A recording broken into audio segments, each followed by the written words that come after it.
Hello, my name is Larry Jarbo, and I co-edit a monthly magazine called The Chesapeake in Southern Maryland with my fellow publisher Ken Rosingall. Ken and I have books available on Amazon and other fine ebook distributors. In addition, here today, my wife Carlene is here. She's our video programmer. She's also an excellent Spanish teacher. Buenos días. Si hay preguntas después, pregúntame. So if you should ever need us for a maritime presentation or a shipboard cruise presentation, we come as a package deal. In addition, I have degrees in both Estuarine Resources Technology, oceanography. Also, I'm a county commissioner in St. Mary's County on my fourth and final term, and we're looking forward to the next few years from the Chesapeake to the Keys and beyond, fishing, diving, cruising, doing anything on the water. That's what we're all about. So today we're here to discuss great wrecks of gold and silver. And I've broken this down into 4 different wrecks that are found off the East Coast. And today we'll discuss one of those wrecks. Beneath the surface, gold and silver is available for your taking or not.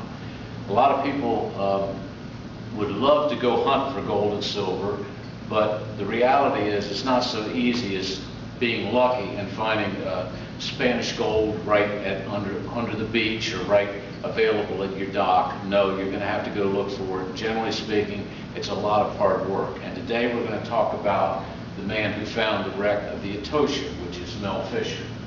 This is a picture of Mel Fisher in front of his museum. Almost everybody dreams of finding gold and silver, but Mel paid the price. He paid the price in many ways, and he's well known as being the greatest treasure salver of modern times. America's greatest undersea treasure hunter, Mel Fisher, lived from August 21st, 1922 to December 19th, 1998.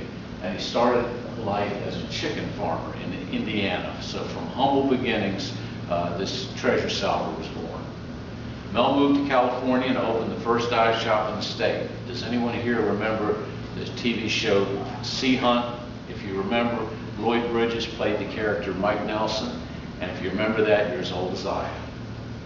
Mel's wife Dolores became his business partner. She was one of the first women scuba divers and set a women's diving record for staying underwater continuously for over 50 hours.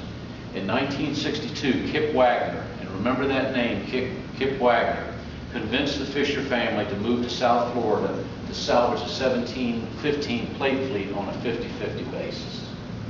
After a year of searching the east coast of Florida, Mel struck gold, literally, over 1,000 buried gold coins with his mailbox dredge invention. Now, prior to Fisher's invention, people would suction up from the bottom. Divers would hold a tube on the bottom, a suction pipe on the bottom. They would suction up into the boat and then go through a sluice, and they would sort through the sediments to find gold, silver, emeralds, or whatever. But you'd have to go through a lot of sediments in order to find a few things. Mel Fisher's device was set up so that he mounted a cover over top of the propeller. And when you started up the engine and engaged the propeller, it would suction through water. That water would then go through a tube, which the divers on the bottom blew the bottom away. When they blew the bottom away, it would uncover the wreckage, the gold and silver. And when he saw the gold and silver on the bottom, it was like a highway of gold. He was hooked.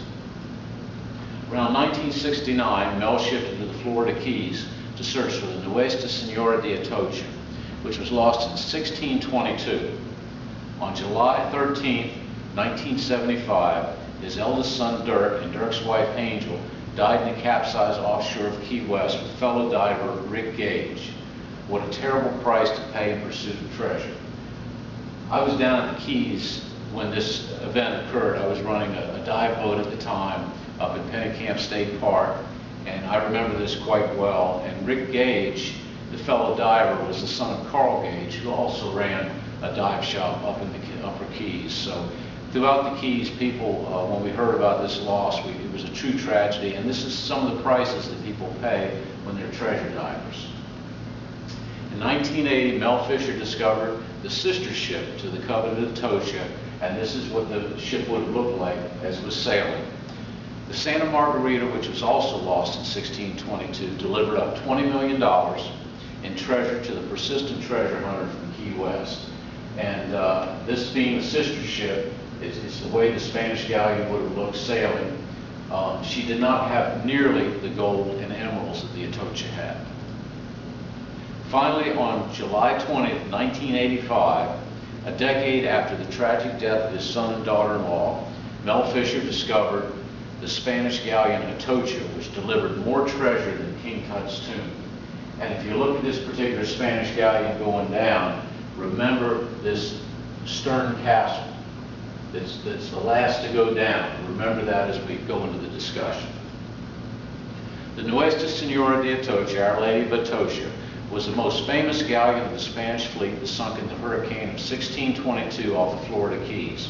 On September 6, Atocha and the other ships were driven onto coral reefs near the Dry Tortugas, west of Key West. Only 3 sailors and 2 slaves survived. And here we'll have another picture of the Dry Tortugas. This is actually the final point of the Dry Tortugas, which is called Fort Jefferson.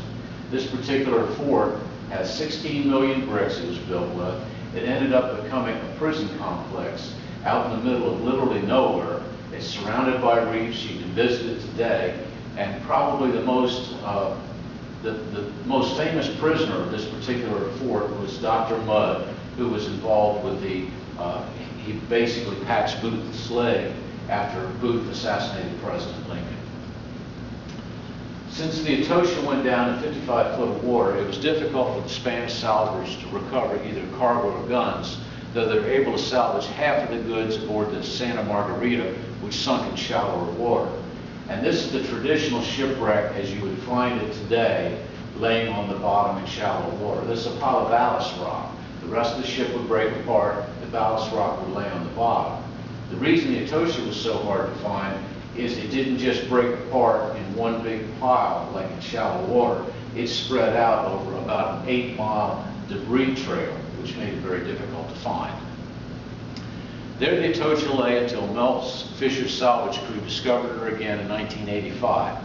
However, the state of Florida laid a 25% claim to the wreck that Mel had spent years discovering.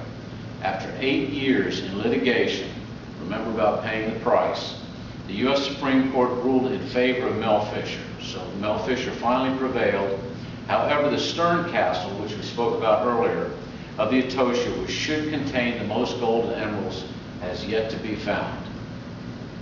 And here's some examples of the gold and the emeralds that were found on the Atocha and that are available that you can see at Mel Fisher's Museum in Key West. If you're stopping off the cruise ship, it's a great place to stop, visit. I recommend it highly. And then in another place in time, this leads us into the next presentation, when ironclad side-wheeler steamships pushed across the Atlantic. On September 9, 1857, the SS Central America ran into a Cat 2 hurricane off the coast of the Carolinas. On board were 477 passengers, 101 crew, and 10 tons of gold from the gold rush in California. But that's another story.